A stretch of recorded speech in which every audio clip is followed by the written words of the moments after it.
The betrayal happened again. Miranda stole my research just as she had in my previous life. Her academic theft reborn in this second chance I'd been mysteriously granted. I stood frozen in the university lab, watching her hunched over my notebook that I'd deliberately left open on the bench. The familiar scent of formaldehyde and cleaning solution permeated the air as my fingers clutched the doorframe, my knuckles turning white. 5 years in the past, yet nothing had changed. "Oh, I didn't realize you were still here," Miranda exclaimed, straightening up with practiced innocence. Her pen, my distinctive blue gel pen, still hovered over her own notebook where she'd been frantically scribbling my original equations. "Just forgot my phone," I replied, my voice steadier than I expected. My heart hammered against my ribs as memories from my first life crashed over me. Last time, I'd trusted her. Last time, I'd believed her excuses about similar research directions and coincidental methodologies. Last time, I'd watched helplessly as she built her celebrated career on my stolen work while my reputation disintegrated under accusations of trying to plagiarize her. Not this time. I strode across the lab, the rubber soles of my shoes squeaking against the linoleum floor, and casually gathered my belongings. Miranda's jasmine perfume, the same scent that had surrounded her at that devastating conference where she'd presented my life's work as her own, threatened to choke me. "Working late?" I asked, feigning ignorance of her deception. "Just some inspiration that struck me," she replied, flashing that brilliant smile that had convinced our department head of her innocence in my previous life. "You know how it is with quantum entanglement theory. When the idea comes, you have to capture it. My idea, my theory, my life's work. Again." I nodded and escaped before the rage bubbling inside me could erupt. Outside in the cool night air, I finally allowed myself to tremble, leaning against the brick wall of the science building. 5 years ago, or 5 years in the future, depending on how you looked at this bizarre second chance, I'd lost everything when Miranda stole my groundbreaking thesis on quantum entanglement applications. But now, knowing her methods, knowing her timeline, I had the perfect opportunity to ensure history wouldn't repeat itself. I clutched my true research journal tighter against my chest, the real one I'd started keeping hidden the moment I woke up in my 24-year-old body with all my 30-year-old memories intact. The cool leather cover grounded me as I took deep breaths of the crisp autumn air. "This time," I whispered to the stars above the campus, "I'm ready for you." 3 months later, I watched Miranda confidently present her findings to Professor Whitaker, our shared advisor. The projector hummed in the background as she gestured to a slide, showing exactly the flawed methodology I'd planted in my decoy notebook 2 weeks earlier. "As you can see, Professor, the quantum field dispersion follows this pattern," she said, pointing to the deliberately erroneous equation I'd crafted. "I believe this approach could revolutionize quantum computing when fully developed." The metallic taste of vindication filled my mouth as I maintained a neutral expression. Professor Whitaker nodded appreciatively, his wire-rimmed glasses reflecting the projection screen. "Impressive work, Miranda," he said, stroking his beard. "Very original thinking."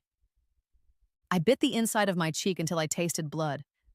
When my turn came to present my progress, I showed a completely different approach, one that deliberately appeared less developed, more conventional. Professor Whitaker's interest visibly waned. "Solid work, but perhaps a bit traditional in your approach," he commented. The faint scent of his pipe tobacco clung to his tweed jacket as he shifted in his seat. "You might benefit from thinking more innovatively, like Miranda." Miranda shot me a sympathetic smile that didn't reach her eyes.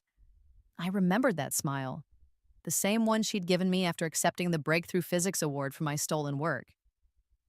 "I'll try, Professor," I replied meekly, while inwardly calculating the next phase of my plan.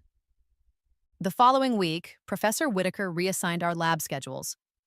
Unsurprisingly, Miranda received prime hours with the advanced equipment, while I was relegated to early mornings and weekends. "You understand," he explained when I questioned the change, "we need to prioritize the most promising research directions." I nodded, feigning disappointment while secretly relieved. This schedule gave me exactly what I needed, time alone in the lab when no one would witness my real work. That evening in my tiny apartment, I completed my application for the Hammond Foundation's Independent Researcher Grant, a small private funding opportunity I discovered only after my career collapsed in my first life. The scent of instant ramen and strong coffee filled the studio as I worked late into the night, finalizing my proposal. 3 weeks later, I received the email I'd been waiting for.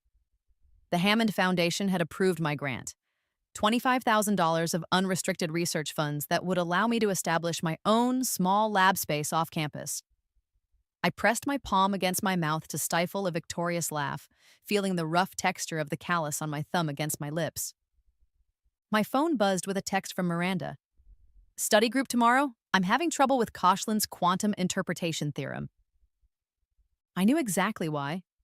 The flawed methodology I'd planted had led her into a theoretical dead end that only became apparent when applied to Koshland's work. Sure, I texted back, happy to help.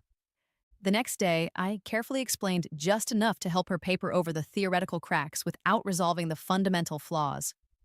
She scribbled notes frantically, the scratch of her pen against paper punctuating the quiet library air. You're amazing, she gushed when we finished. I don't know why you're not making more progress with your own research, though. I shrugged, playing my role perfectly. Just taking my time, making sure I understand the fundamentals. Well, I've been meaning to tell you, I'm presenting at the department conference next month. Professor Whitaker thinks my approach could be groundbreaking. That's fantastic, I replied, my voice steady despite the fury roiling inside me. Congratulations. As she gathered her things, the sleeve of her cashmere sweater brushed against my hand. Soft, expensive, just like the designer clothes she'd bought with her fellowship money in my first life. Clothes purchased with opportunities stolen from me. See you in lab tomorrow, she called over her shoulder, her high heels clicking against the library's marble floor as she left. I sat alone at the table, a quiet smile forming on my lips. Next month, Miranda would present her stolen research, complete with the fatal theoretical flaw I'd embedded within it. And that would be just the beginning of her downfall. The conference room buzzed with ambient conversation as Miranda approached the podium. I sat in the back row, watching faculty members and graduate students settle into their seats, completely unaware of the academic train wreck they were about to witness. Miranda wore her presentation outfit, the sleek navy blazer and pencil skirt she reserved for important occasions. Her hair was perfectly styled, her makeup flawless. She looked every bit the rising star of the physics department. Good afternoon, everyone, she began, her confident voice carrying through the room. Today, I'm excited to share my breakthrough in quantum entanglement theory and its applications for quantum computing. My breakthrough. My theory, but not my mistake. I watched Professor Whitaker in the front row, nodding encouragingly as Miranda clicked to her first slide. The projector hummed, casting a blue glow over her face as she began explaining her methodology. My methodology with my deliberately planted flaw. As she progressed through the presentation, I noticed the moment the more experienced faculty members began to detect something amiss. Professor Chen frowned slightly, his bushy eyebrows drawing together. Dr. Kapoor tilted her head, her expression puzzled. The fatal theoretical inconsistency was becoming apparent to those who truly understood quantum mechanics at a deep level. When Miranda reached her conclusion and asked for questions, there was a moment of uncomfortable silence. Then, Professor Chen raised his hand. I'm afraid I don't understand how you reconcile your field dispersion equation with Koshland's third postulate, he said, his voice gentle but firm. They seem fundamentally at odds. Miranda faltered for the first time, her confident smile wavering. Well, I believe my approach actually extends Koshland's work rather than contradicting it. But your equation on slide 17, Dr. Kapoor interjected, her silver bangles jingling as she pointed, directly violates the conservation principle Koshland established. This would invalidate your entire framework. The room grew warmer as more questions followed, each exposing another aspect of the theoretical flaw I'd embedded in my decoy research. Miranda's cheeks flushed as she struggled to defend the indefensible, her responses growing increasingly flustered. I felt a momentary pang of sympathy, remembering my own public humiliation when my legitimate criticism of her stolen work had been dismissed as jealousy in my previous life. The memory hardened my resolve. As the session ended, Miranda rushed from the podium, avoiding eye contact with everyone. The cool air conditioning raised goosebumps on my arms as I watched her retreat, her shoulders hunched in defeat. Professor Whitaker approached me as the room emptied. Perhaps it's fortunate you're taking a more measured approach with your research, he said, the smell of pipe tobacco surrounding us. Miranda's work seemed promising, but clearly there are significant issues to resolve. I nodded solemnly. Quantum theory can be treacherous that way. One small miscalculation can undermine everything. That evening, I received a frantic call from Miranda. I don't understand what went wrong, she sobbed into the phone. Everyone thinks I'm an idiot now. Professor Whitaker suggested I completely reconsider my approach. I'm sure it's just a minor setback. I consoled her, the lie bitter on my tongue. Would you like me to look over your work? Would you? You're the only one who might understand what I'm trying to do. Because it was my work, my approach, my theory, with my deliberate sabotage. Of course, I replied. That's what friends are for. After hanging up, I opened my laptop and continued working on my actual research in my secure private folder. With my Hammond Foundation funding, I'd established a small but effective lab space in a business incubator 15 minutes from campus. There, twice a week, I conducted the real experiments that were steadily building toward the comprehensive quantum entanglement theory that would eventually vindicate me. The gentle rain tapping against my window provided a soothing backdrop as I worked late into the night, advancing the research that Miranda believed she was stealing. Research that would eventually destroy her stolen career while establishing my legitimate one. 6 months later, Miranda had recovered from her conference debacle by adopting a new approach, one she'd gleaned from glimpses of my actual work that I'd strategically allowed her to spy. I'd been careful this time, revealing only portions of my methodology without the underlying theoretical framework that made it revolutionary. We were in the final year of our PhD program now, and the pressure to produce significant results intensified daily. The stakes were even higher this time around. Prestigious postdoc positions, potential faculty appointments, and industry offers all hinged on our thesis work. I entered the lab early one Saturday morning and immediately sensed something was wrong. The familiar scent of cleaning solution was tainted with the lingering trace of Miranda's jasmine perfume, though she was never scheduled for Saturday sessions. My heart raced as I checked my experimental setup.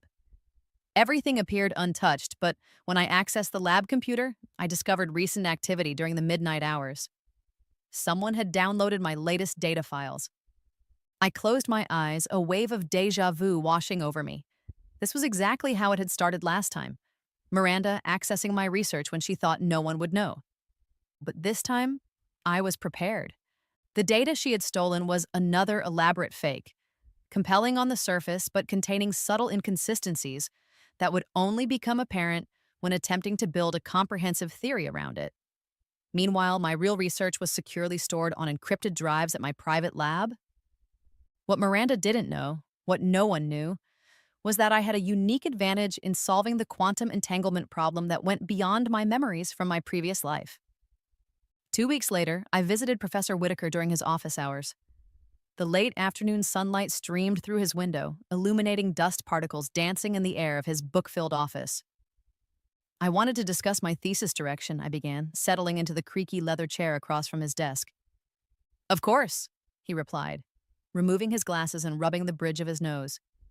Though I must say, I've been concerned about your progress.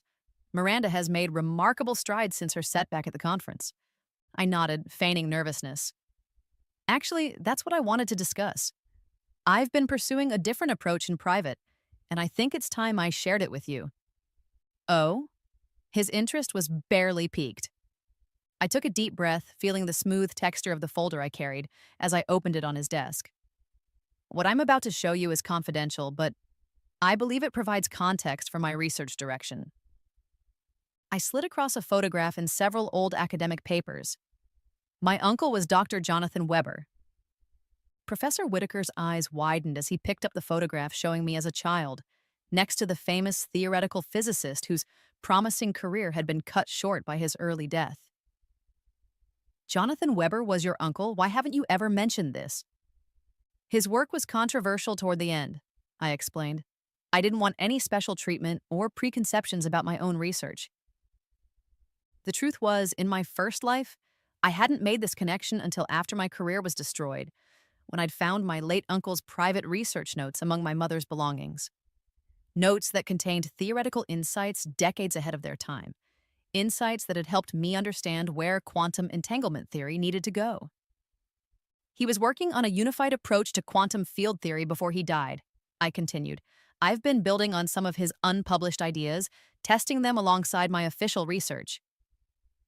Professor Whitaker reverently examined my uncle's papers, the familiar academic hunger evident in his eyes. This is remarkable. These equations predated Koshland's work by nearly a decade, but anticipate many of his conclusions. And extend beyond them, I added quietly, which is where my thesis is heading. The meeting lasted 2 hours as I carefully revealed enough of my true research direction to secure Professor Whitaker's renewed interest without exposing the full extent of my work. By the time I left his office, the sun had set and my advisor's perception of me had fundamentally shifted. I'd like weekly updates on this approach, he said as I gathered my materials. This could be extraordinarily significant. I nodded, suppressing my triumphant smile. Thank you for your confidence, Professor. As I walked across the darkened campus, the cool evening breeze carried the scent of blooming cherry trees. For the first time since my rebirth, I allowed myself to feel genuine hope. The first domino had fallen. Miranda was waiting outside my apartment building, pacing anxiously on the sidewalk. When she saw me, she rushed forward, her face pale with worry. Where have you been? I've been calling you for hours. I patted my pocket. Sorry, left my phone at home. What's wrong? Professor Whitaker wants to meet with both of us tomorrow morning. He wouldn't say why. I frowned, feigning confusion while my pulse quickened with anticipation. That's odd. I just had a meeting with him. About what? Her voice sharpened with sudden suspicion. My thesis direction, I replied casually. I showed him some new approaches I've been considering. Miranda stared at me, her eyes narrowing slightly. You've been different lately. More secretive. Have I? I tilted my head innocently. I've just been focused. The final year is stressful for everyone. She nodded slowly, but the seed of doubt had been planted. Well, whatever it is, we'll find out tomorrow, 9 o'clock. After she left, I leaned against my apartment door, allowing myself a moment of satisfaction before preparing for the confrontation to come. The chessboard was set, and tomorrow would advance the game significantly. Professor Whitaker's office felt smaller with 3 people in it. Miranda perched on the edge of her chair, her knuckles white as she gripped her leather portfolio. I sat more comfortably, having anticipated this meeting since my revelation yesterday. I've asked you both here because I've made an important decision, Professor Whitaker began, his fingers steepled under his chin. The morning light caught the silver in his beard as he looked between us. The department has received special funding for one advanced research position with access to the new quantum computing lab at Quantum Tech. Miranda straightened, her interest visibly piqued. Quantum Tech was the leading private research facility in our field, and access to their resources would be invaluable. Originally, I had intended to recommend Miranda for this position, he continued. I felt her triumphant glance in my direction. However, recent developments have caused me to reconsider. Professor Whitaker turned to me. After reviewing your uncle's theoretical framework and your extensions of his work, I believe your research direction shows more revolutionary potential. The silence that followed was deafening. Miranda's jaw literally dropped, her face flushing crimson. With all due respect, Professor, she finally managed, her voice tight, I've consistently produced more substantial results throughout our program. One meeting shouldn't outweigh years of productivity. It's not just one meeting, Miss Cartwright, Professor Whitaker replied calmly. I've been growing concerned about certain theoretical inconsistencies in your recent work. Furthermore, there are notable similarities between your earlier approaches and some preliminary work in Dr. Weber's papers that Miss Sullivan shared with me yesterday. The implication hung in the air like a thundercloud. Miranda's perfume suddenly seemed cloying in the small space as she struggled to respond. Similarities in quantum theory research aren't unusual, she finally said, her voice unnaturally high. The field naturally channels researchers towards similar conclusions. Perhaps, Professor Whitaker conceded. But I've decided that Miss Sullivan will receive my recommendation for the Quantum Tech position. That will be all, Miss Cartwright. Miranda stood so abruptly that her chair teetered, nearly toppling backward. Without another word, she stormed from the office, slamming the door behind her. Professor Whitaker sighed heavily, removing his glasses to rub his eyes. That was unpleasant, but necessary. Your uncle's framework provides a compelling alternative to the approaches currently dominating the field. Thank you for your confidence in me, I replied, maintaining my composure despite the exhilaration coursing through me. I won't let you down. As I left his office, the familiar hallway of the physics building seemed somehow brighter. Students passed by, their conversations creating a gentle background hum that felt strangely comforting. I had just reached the building's exit when a hand grabbed my arm, yanking me into an empty classroom. Miranda slammed the door behind us, her face contorted with rage. "What did you do?" she hissed, backing me against the wall. The smell of chalk dust filled my nostrils as I maintained my calm. "I shared my research with our advisor," I replied evenly. "That's all." "Bullshit," she spat. "You showed him something about your uncle, the great Dr. Weber? You've never mentioned any connection before." I slipped my hand into my pocket, activating the voice recorder app on my phone, a precaution I'd prepared for just such a confrontation. "I didn't see how it was relevant until recently," I explained. "My approach builds on some of his theoretical work." "You deliberately undermined me," she accused, stepping closer. "After everything I've done for you." I couldn't help the bitter laugh that escaped me. "Everything you've done for me? Like what exactly? Taking credit for my ideas? Copying my methodology?" Her eyes widened fractionally before narrowing again. "I don't know what you're talking about." "Don't you? The equations in your notebook, identical to mine. Your sudden breakthroughs that always seem to follow my lab sessions. The mysterious download of my data files last Saturday night when you weren't scheduled to be in the lab."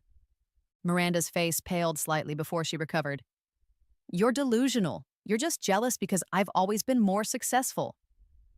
"With my work," I finished for her. "But not anymore." She stepped back, smoothing her blouse as if physically composing herself. "This isn't over. You have no proof of anything, and one recommendation doesn't guarantee you that position." "We'll see," I replied calmly, though my heart hammered against my ribs. As she stalked from the room, I leaned against the cool surface of the desk, allowing myself to tremble with the aftermath of adrenaline. This confrontation had never happened in my previous life because I'd never caught on to her deception until it was too late. For the first time, I felt a flicker of genuine sympathy for Miranda.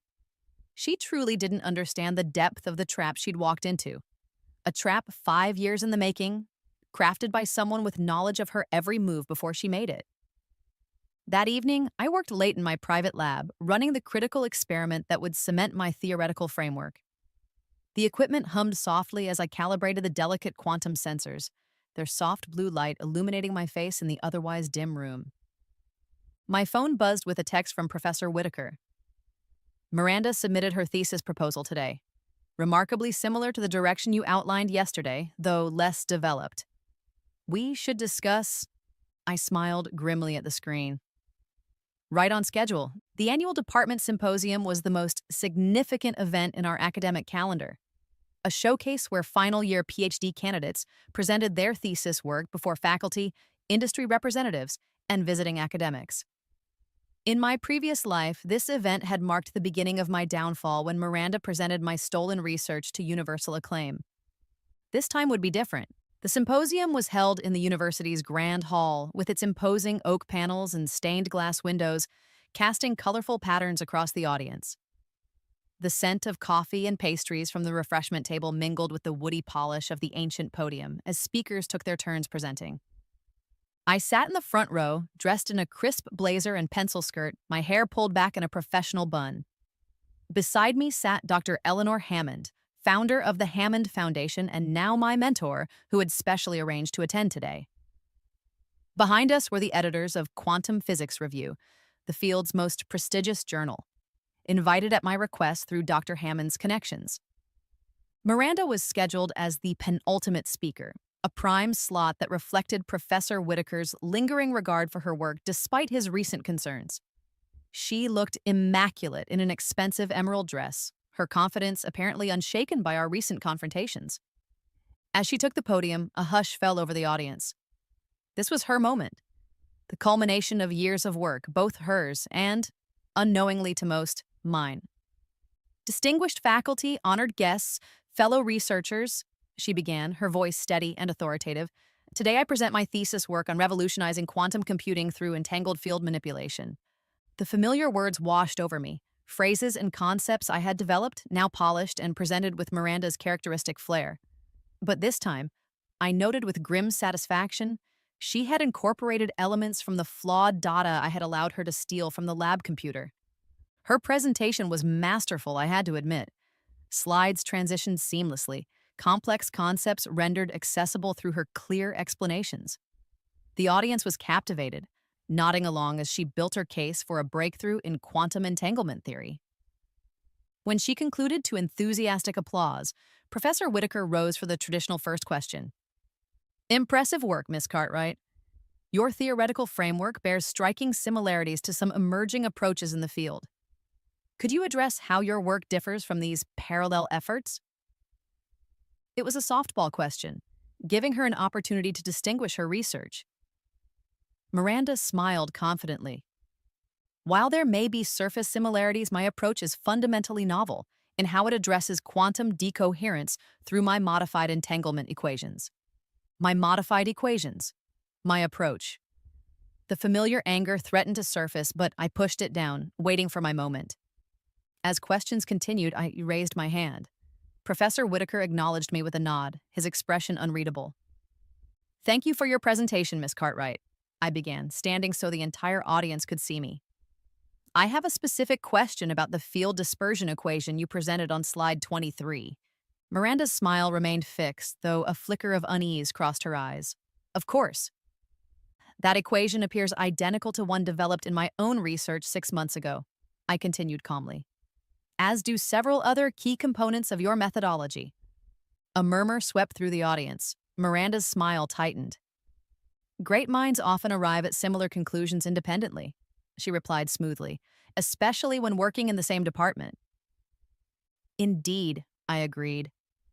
However, I find it curious that your equation contains the same unique variable notation that I created for my personal research notes. Notation that doesn't appear in any published literature. The murmur grew louder. I could see Professor Whitaker leaning forward, his brow furrowed. Furthermore, I continued, my voice steady despite my racing heart, the data you presented from your quantum field experiments is identical to data downloaded from the lab computer during unauthorized hours last month, data from my experiments. That's absurd, Miranda snapped, her composure cracking. I conducted those experiments myself. Did you? I reached into my bag and withdrew a sealed envelope, handing it to Professor Whitaker.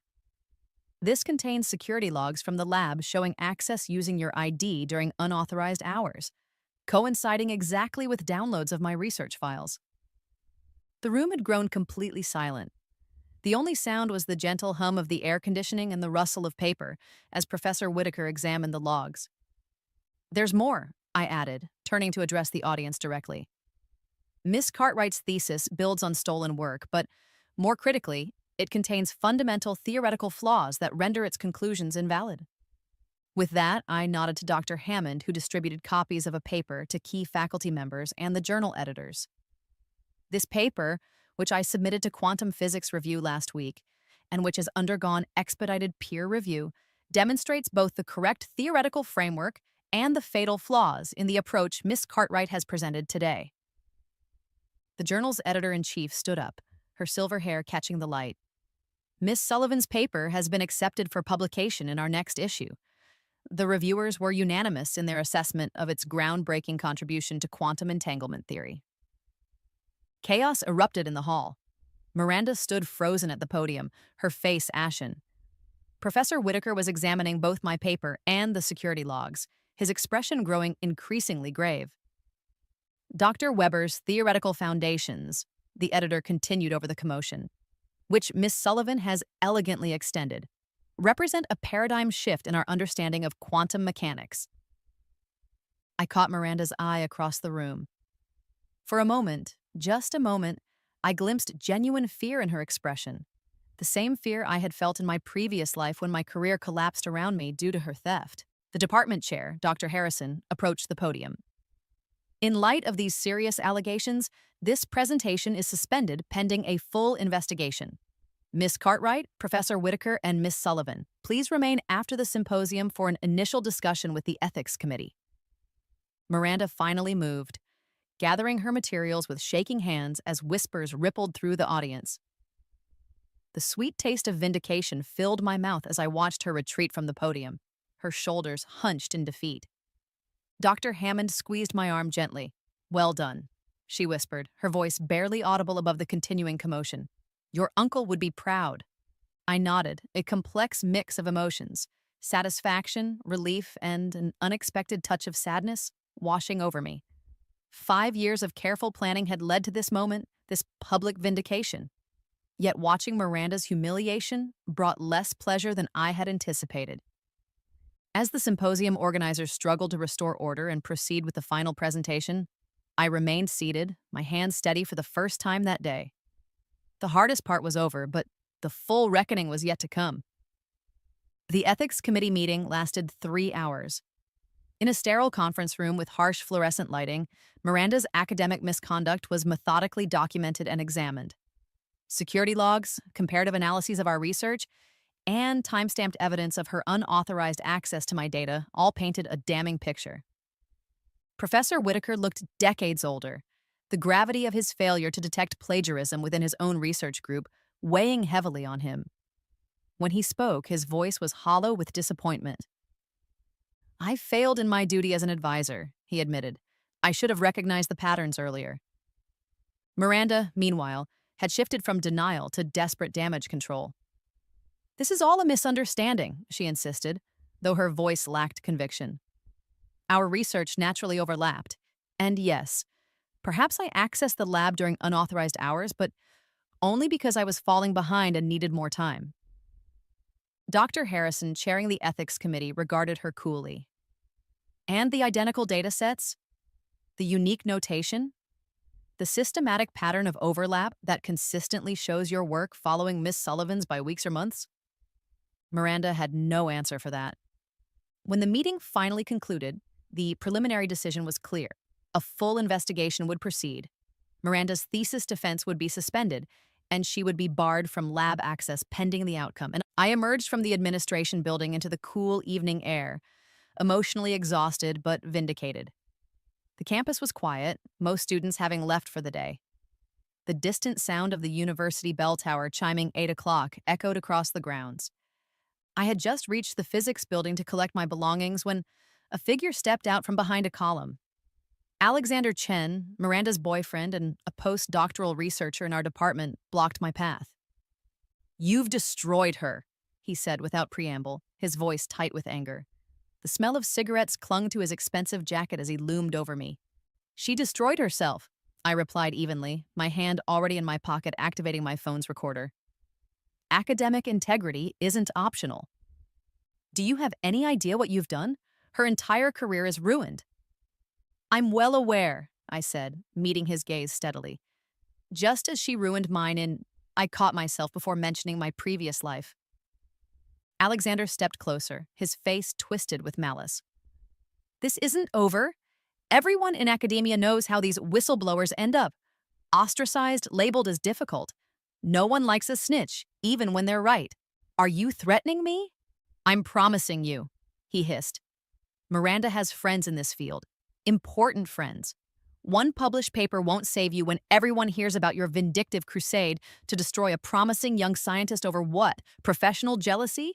I laughed then, surprising both of us. "Is that what she told you? That I'm jealous of her?" His momentary confusion gave me the opening I needed to step around him. "Document everything," I advised, walking backward to maintain eye contact. "Every conversation, every email, every accusation." That's what I did, and look where we are now. I turned and continued toward the physics building, my heart pounding despite my outward calm. Behind me, I heard Alexander curse under his breath before his footsteps receded in the opposite direction.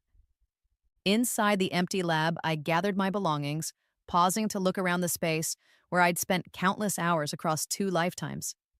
The familiar equipment hummed softly in the background, the scent of electronics and cleaning solution filling my nostrils. My phone buzzed with a text from Dr. Hammond. "Dinner tomorrow to discuss your postdoc options?" Several colleagues very interested after today. I smiled, typing back my acceptance. As I slipped my phone into my pocket, the lab door opened behind me. Miranda stood in the doorway, her makeup streaked from crying, her earlier poise completely shattered. "Why are you doing this to me?"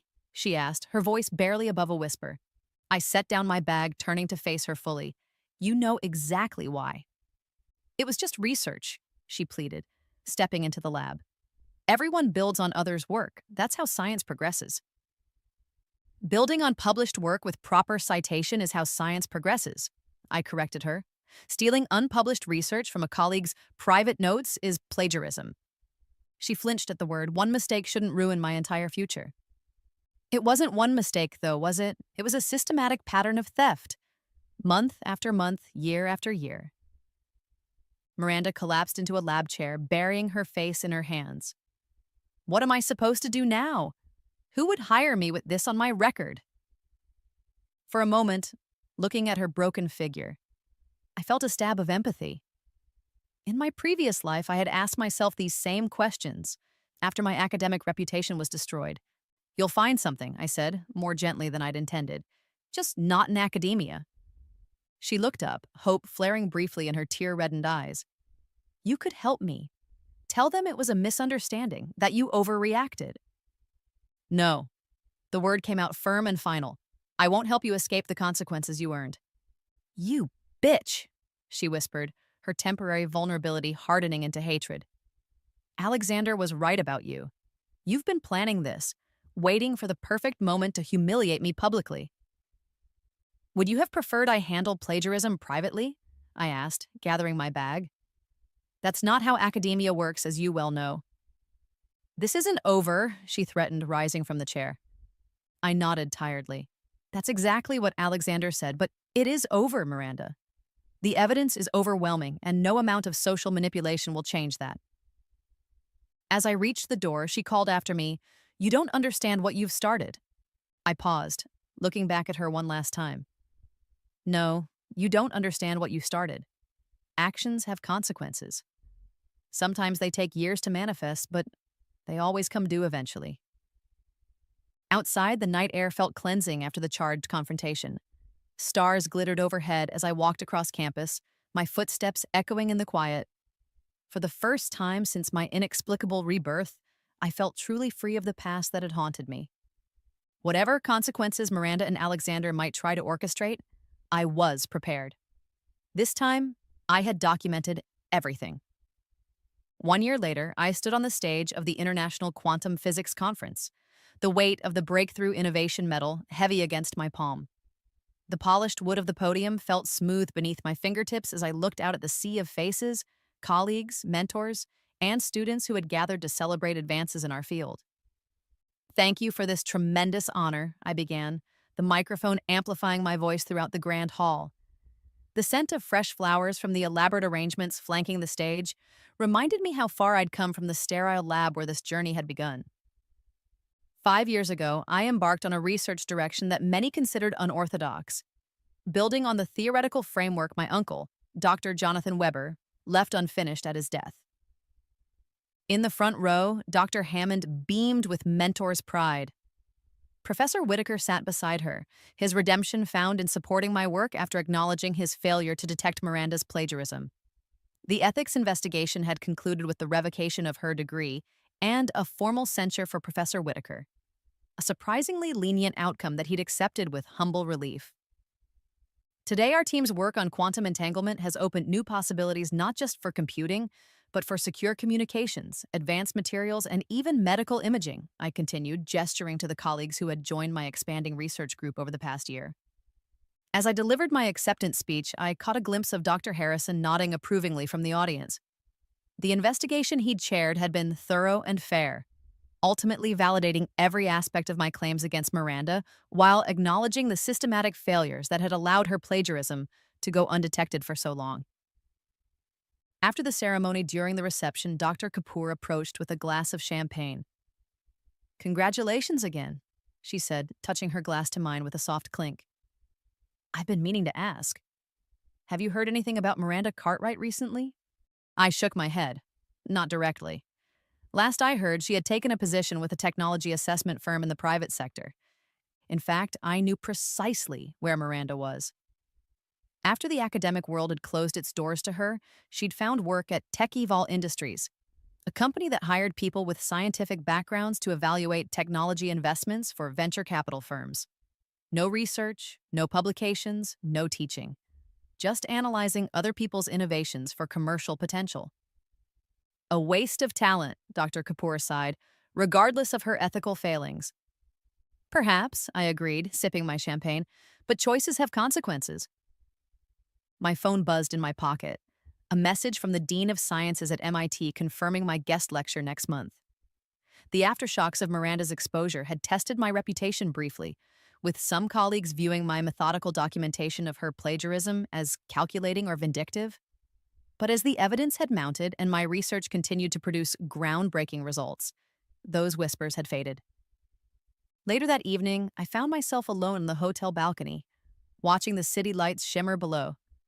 The cool night breeze carried the faint scent of rain as I reflected on the strange journey that had brought me here, and I still had no explanation for my rebirth, the inexplicable second chance that had allowed me to rewrite my destiny. Sometimes, I wondered if it had been merely an elaborate dream, my subconscious processing the trauma of academic betrayal.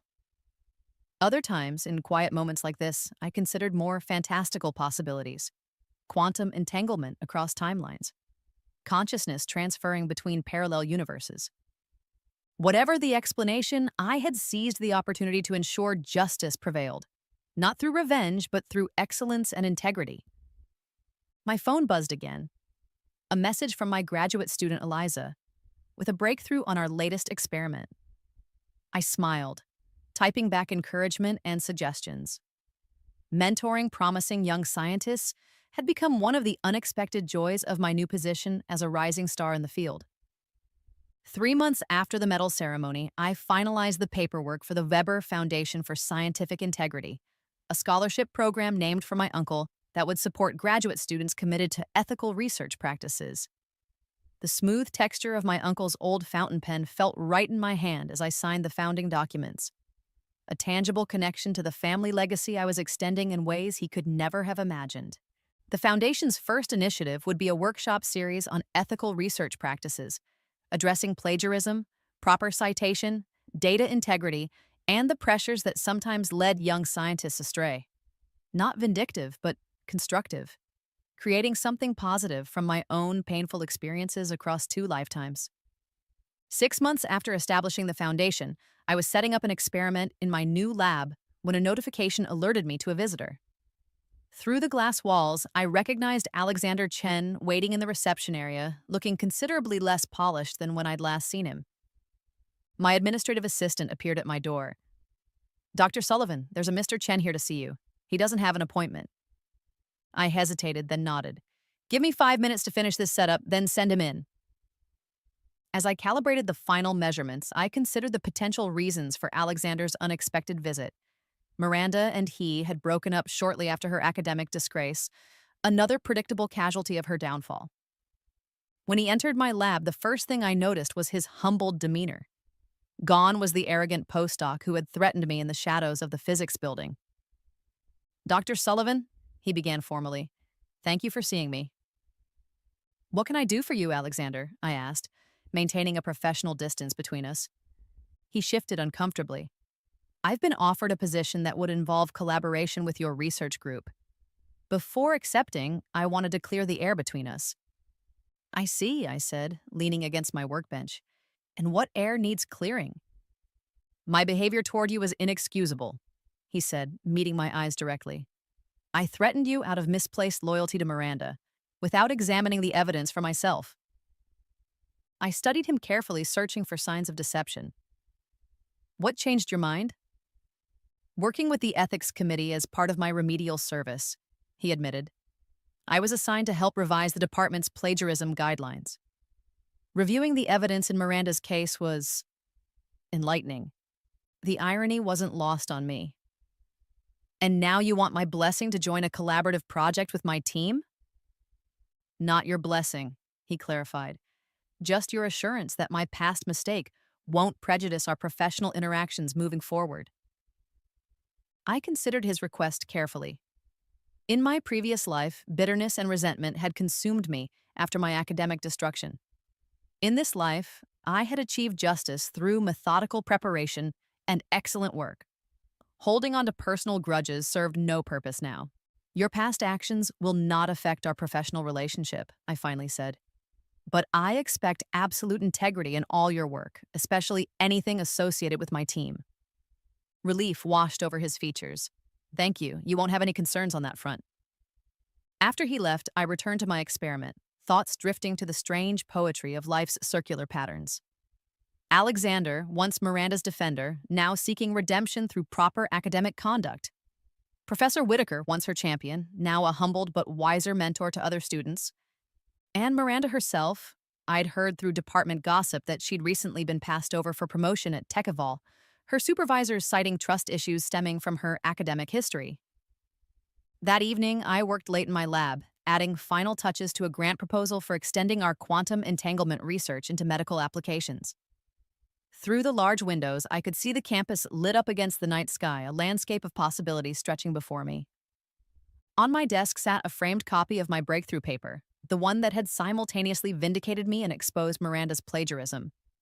Beside it was a photograph of my uncle in his lab decades earlier, his excited smile mirroring my own passion for discovery. As I gathered my things to leave, I caught my reflection in the darkened window, confident, accomplished, at peace. In my first life, Miranda's betrayal had destroyed me because I'd been unprepared and trusting. In this second chance, foreknowledge had been my power, allowing me to document, prepare, and ultimately prevail. The quiet satisfaction I felt wasn't about Miranda's downfall, but about the restoration of what should have been.